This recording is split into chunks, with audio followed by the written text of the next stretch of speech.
Good morning, friends. Welcome to Morning Music with Matt here during Thursday morning on our Quintessence Songapalooza Festival. So glad that you are with us this morning, wherever you are joining us from. Let us know where you're joining us from, especially if you're joining us from outside of Albuquerque. Pop a comment in the chat box. We would love to know that.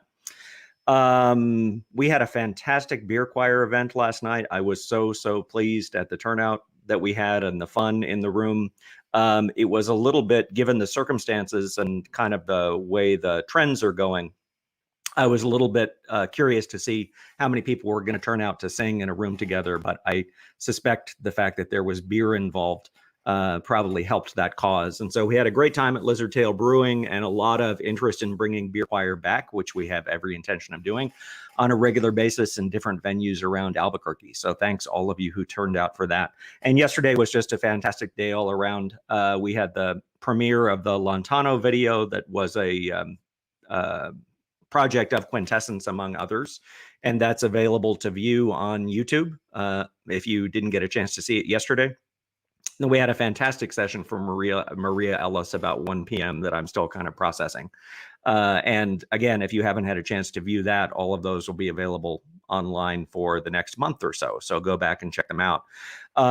This morning, except for this, the only thing on the calendar is tonight's big sing through of the Taylor Davis Magnificat. And we have been looking forward to this for several months now. The time has changed, you participants, as I hope you're aware, just to allow ourselves a little bit more relaxed rehearsal time. The call time is actually 6:30. So come, doors will be open beginning at 6 o'clock. Get a score, get yourself settled. And we'll begin rehearsing the piece at 6:30, and then we'll welcome the orchestra about 8 for our sing through of that piece. And so much to say that's exciting about that. But one of the things that's particularly exciting is that when we decided to make this a part of this festival, I reached out to my friend Taylor Davis, who wrote the piece, to see if he might be interested in traveling in from Dallas. And he said he would love to. So he got in yesterday. He was here for beer choir last night. And he's going to be with us tonight. We'll say a few words before the performance, but I thought it'd be great to catch up with him this morning and talk about the piece. So joining me from a different part of this building that I'm in this morning is Taylor Davis. Welcome, Taylor. Good morning. We have matching coffee mugs. How did that happen? I think we registered for them, didn't we? Yeah. Nice to see you. So you are in from Dallas, Fort Worth, and tell us about your day job. Tell us what you do when you're not composing music. The people of St. Andrew United Methodist Church in Plano are kind enough to put up with me 5 days a week. I am the director of music and worship arts for St. Andrew. It's a great church in West Plano. It's been around 35 years and appreciates when good music goes well. And so I try to clear that hurdle at least on a weekly basis. How long have you been there now? I'm about to start my 7th year, which is crazy to say out loud. That is crazy. I am actually this month, last Friday was my 18th anniversary here at St. John's. Wow. And it's extraordinary how the time flies. Taylor and I have known each other, I think, for a couple of decades. And so as colleagues and church musicians, we're often kind of checking in with each other about how things are going or talking through issues that come up or comparing ideas about repertoire. And that's just tremendously valuable. I know they love you at St. Andrew. And you have always, I think, since you started as a professional musician, been a composer and arranger. Is that true? Yeah. Yeah, I knew from an early age that I had music in my head that nobody else could hear and that I needed to somehow get out. I thought everybody had music in their head when they were walking around. So I knew early on that I needed to figure out a way to communicate what I was hearing with other people. And so from truly when I was like 4, I would just sit and plunk out, and then, by about high school, I figured out how to do something with that, and here we are. And did you go to college intending to major in music? I did not. I went to college trying to run as far and fast from music as possible. I was just, having grown up in church music with my dad doing this exact thing that you and I do, I felt really burned out, I guess, or maybe that was a nice thing to do on the side, but not full time. And then I got to school and I looked around and I was like, well, all these people look like they're doing well making music, so I think I'll join them. So it was my sophomore year that I chose the music track. And was piano always your main instrument? Yeah, but in a different sort of way. This tool allows me to express what's in my head and to manipulate things. It was less about the enjoyment of sitting down and playing some music that was already written. It was therapy is what it was. I could sit and play and just distract myself and again, just pour out the things that were in my head. So it was like a canvas, Yeah. Yeah, I could totally see that. And I think I first became, well, Taylor and I have been friends for a long time, partially because Taylor's dad, Sid Davis, who, as he mentioned, just does the same work that we do. Sid and I have been friends for a long time. And so I've had the pleasure of kind of knowing Taylor's composing from, I think, the first pieces that he published for choir, all the way through things that he's writing for today. And I've always thought that, number one, and I've said this to you, sorry, but I'm going to say it again. I think Taylor has a wonderful gift for melody, writes a lovely tune. And as he has started to do things that are for orchestra or orchestrated, chorus with orchestra, I just think he just is a fantastic orchestrator. And so that's the only compliment you will receive from me today. So I hope you will take it to heart. I will, absolutely. Filed that away. Okay, good. I'm glad. And so I want to talk about kind of the reason that you're here. And I actually went back and checked into some of this. I don't know if you kind of use your email that piles up for years and years as an archive in a memory book, but I kind of do that. And the piece that we're here tonight to sing, and the reason that Taylor is here, kind of had its origin in December of 2015. We do at St. John's here. We do our big Christmas offering is a big lessons and carols service, which involves our choirs and professional orchestra. And I came out of that evidently in 2015 thinking we need to start commissioning work for this every year. And so I remember like talking to you a couple of days after our big lessons and carol service and said, just file this away. I would love to commission you to write something for next year's lessons and carols. And you said, sure, show me the money or something like that. As you tend to do.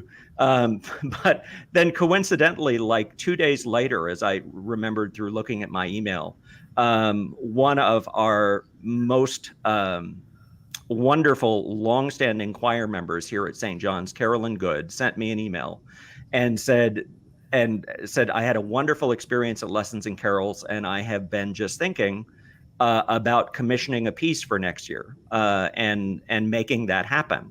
And kind of the reason for Carolyn, and Carolyn can speak to this as she'll be there tonight, was that she felt like at least the lessons and carol service that we were doing that year did not include enough inclusive language or enough of the female point of view.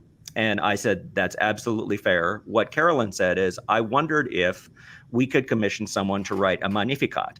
And she actually gave me a list of a couple of composers she might be interested in commissioning, and your name was on the list. And so this was just a tremendous, lovely confluence of events.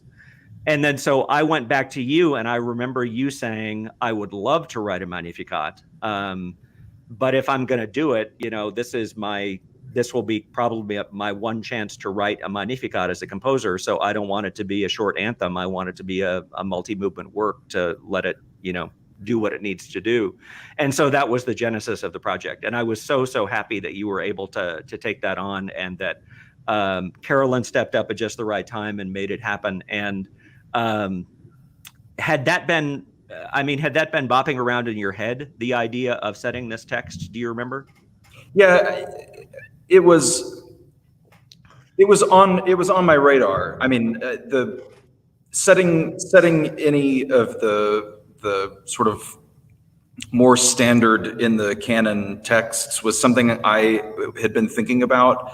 I I I love I love Latin. I love choir singing in Latin, and I love the idea that we're singing stuff that has been around for hundreds of years, and that we just sort of slip into the stream of doing it with our ancestors, you know.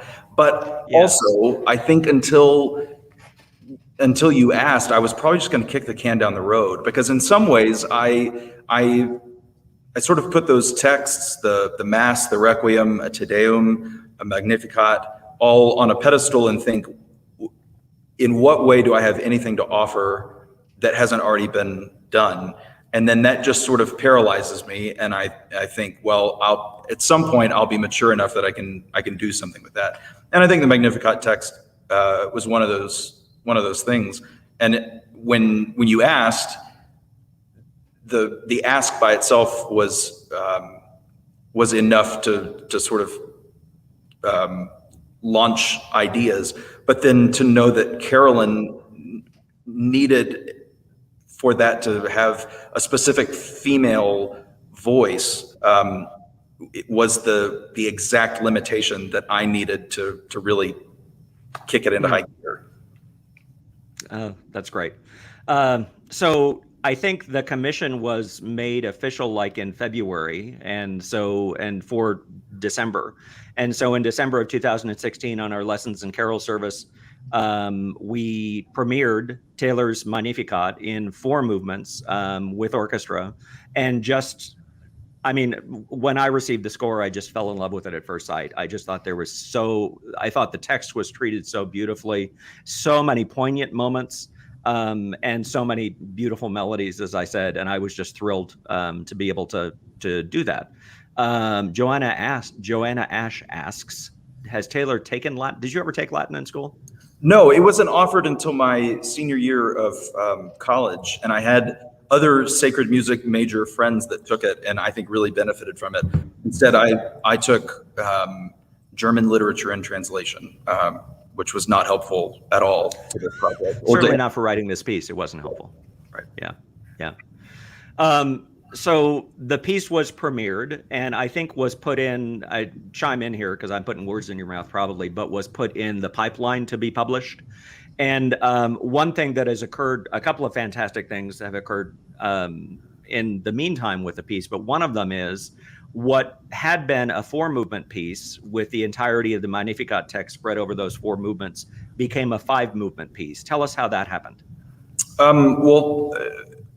First, when I broke up the text, I did so very intentionally. Like I sat with the text, and then I put it into the 4 movements.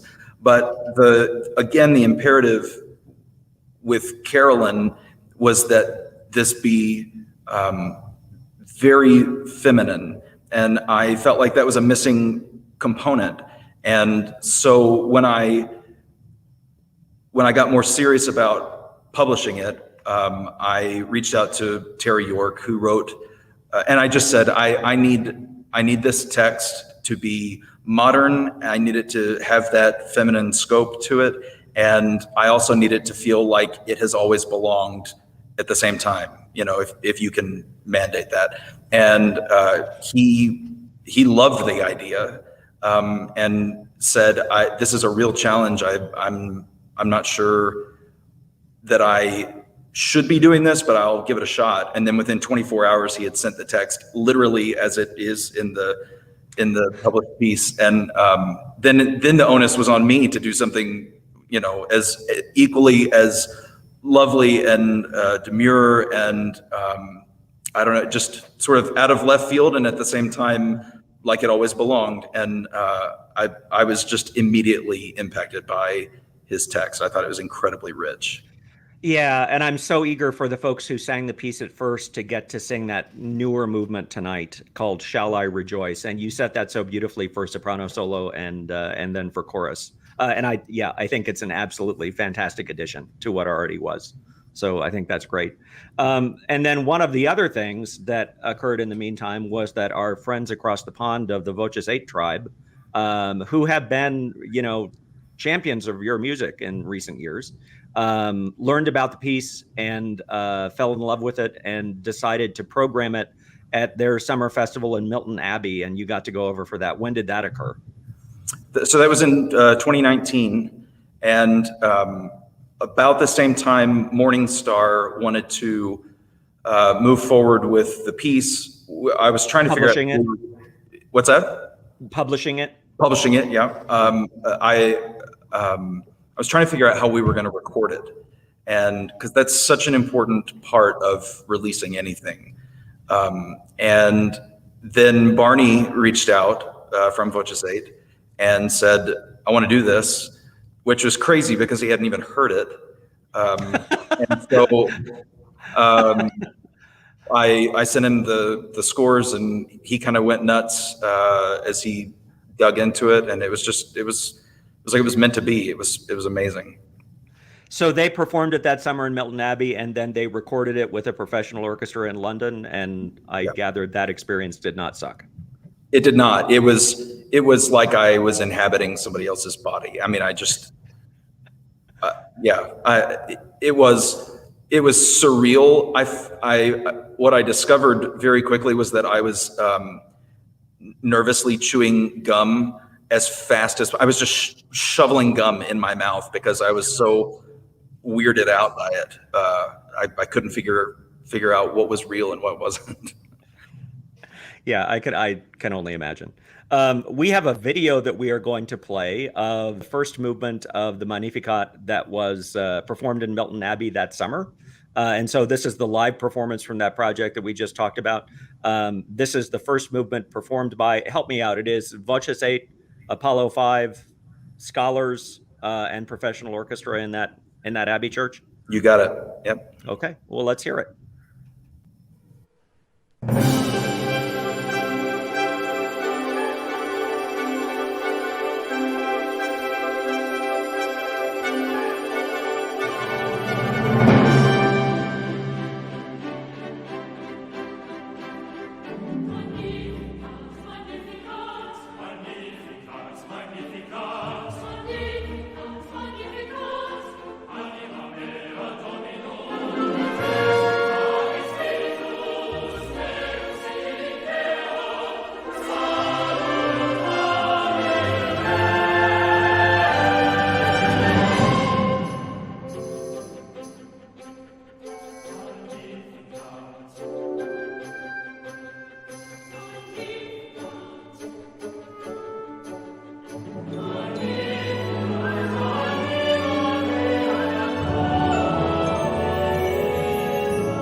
That's such a great performance. And you were in the room for that?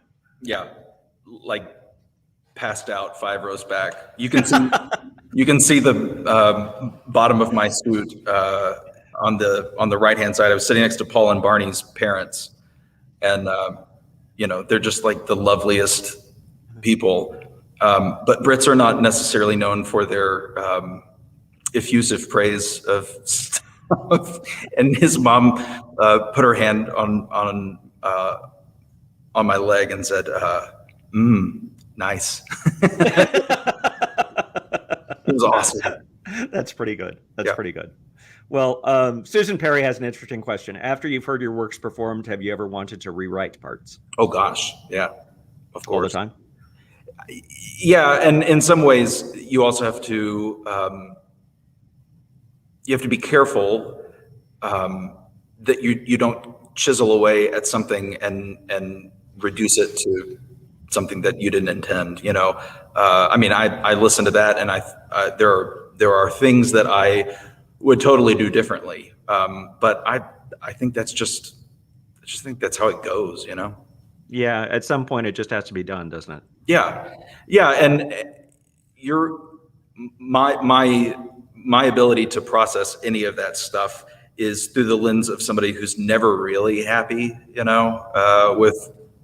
with writing. Nothing ever feels complete or done. So you just have to walk away eventually and say, yeah, it's gonna be okay. Well, the plan tonight, as with the other 2 sing-through events that we've done this week, is that we will gather and we will rehearse this and try and get us feeling as comfortable as possible. I know we're going to have a large contingent of people who sang the piece in 2016, and everybody who's registered has had access to the score and recordings, and I know has been preparing diligently. And so we'll rehearse it. We'll take a break. We'll seat a chamber orchestra of absolutely fantastic local players, many of whom played the premiere in 2016. Taylor's going to talk to us a little bit about some aspects of the piece, and then we're going to go straight through. And so if there are people who are watching who are not planning on singing but want to come and just enjoy hearing our sing through, you can shoot me an email at matt@quintessence-abq.com, and I'll let you know basically what time and how you might do that. But as I've been saying about these sing through events this week, we're basically throwing a party for ourselves. The singers are, because we deserve it after this year. So that's what tonight is about. It'll be absolutely fantastic. One other thing that I would plug related to this is that there's going to be a performance of this piece, Taylor's Magnificat, in London next June, that I will be conducting and Taylor will be there for, and this was postponed from this summer. We have a great contingent of folks, I think, who will be coming from Albuquerque, a lot of folks from Taylor's choir in Plano, Texas, and other singers from all over, and you too could join in that. The type is pretty small there, but their performance is on the 8th of June at Southwark Cathedral in London. Rehearsals begin on the 6th of June, and there's an opportunity to perform it with a great orchestra, be in London, have some time in London. And so get in touch with me or with Taylor if you're interested in being in on that. That's going to be absolutely fantastic. Fun will be had. And before we go, Taylor, every morning this week, we are giving away a prize, a fabulous prize, actually. And before I tell people what the prize is, let me set it up this way by saying that that Magnificat, which was performed by the folks around the Voces 8 and the Voces 8 Foundation, is not the last piece of yours that has been performed by them. And in fact, they've commissioned you several times now to write pieces for Voces 8 or Apollo 5. And so tell us a little bit about that work you've had in recent years. If Paul or Barney asks for something, I'm happy to do it. The inside of COVID, there was just these immediate needs that popped up, and they would ask, and I'd say, yeah, sure, let's figure that out. So in really quick order, I think I churned out 5 or 6 things for them. And one of them is the Apollo 5 album, and they wanted it about roses. And so I chose the Percy Shelley text, Music When Soft Voices Die, because in the middle, there's a part about rose leaves. So that was one of the more specific commissions from them. And there was something to, again, because they were trying to do things with smaller forces, you did some reorchestrations for them of the Fauré Requiem and the Fauré Cantique de Jean Racine. Is that available for people to see online? I have no. I'm sure the answer is yes. It may be broken up. Okay. But yeah. Yeah, that's lovely. So our gift to give away. Oh, we have a comment from our friend Bradley Ellingbo. You want to put that up, Sarah? I'd like to go to London, but only if I can sing the soprano solo. Well, that's typical, isn't it? That's not happening, Brad, in any form or fashion. I mean, Taylor, unless you want to disagree with that. I actually really firmly disagree with that. I would never see that happen. Okay, great. Well, nice to know you're watching, Brad. So we're going to give away a fantastic prize, and the prize is a recording of the Apollo 5. This is the CD of Apollo 5, Where All Roses Go, which is a wonderful collection of old music and newly commissioned music, such as Taylor's piece that he just described, Music When Soft Voices Die. And so we do this by trivia question, and the first person to put the correct answer in the chat wins that fantastic CD. And the question for this morning is, the text of the Magnificat is found in which gospel? I'll help you out. Matthew, Mark, Luke, or John. Those are your choices. The Magnificat text is found in which gospel? Put it in the chat. Win a fantastic CD. This is always the awkward part. So we're waiting for people to, because there's a delay, actually, I guess. Ruth Striegel says Luke, and that is the correct answer. So Ruth, congratulations. We will be sending you, and all the good answers are coming in. Sorry, Ruth was first. We'll be sending you that CD. Thank you for playing. And I know you will enjoy it. Gorgeous, gorgeous stuff on there. So Taylor, yes, that's the CD. Thank you so much for being here and taking some time to do this with me this morning. And especially thank you for coming over to Albuquerque so that we could be in on this together. We are so pleased that you're here. If you're interested more about Taylor and all of his music, you can go to taylorscottdavis.com. You can also, if you want to commission Taylor to write a piece of music, I think he's probably up for that. So here I am. Yeah, here he is. He's in the St. John's choir room all day if you want to come by and just have him write a song for you. Taylor, thanks for being here this morning. We can't wait for tonight. And ladies and gentlemen, 6:30 is the call time, so come ahead of that if you are singing. And then tomorrow, we're back here at 9:30 for Morning Music with Matt. I'll have our other two Voces 8 scholars, Adrian Redford and Grace Kiver. We'll talk to them about their work and play some videos of their singing. And then tomorrow night, there's a fantastic fundraiser art song recital live streamed from my living room, which I'm excited about, that will feature all four of those Voces 8 scholars and an opportunity, if you are so inclined, to give some money to the work that Quintessence is doing during the course of that evening. That will be live at 7 p.m. and it's open to the public. So as the link is shared later today, share it wide and far. We would appreciate that. And then the last thing, of course, that happens is our closing Park Sing Saturday morning, 10 a.m. at Bataan Park. So hope to see you turn out for that. Thanks so much for being with us this morning. We'll see you tonight to sing Taylor Davis's Magnificat. Have a lovely day. Bye.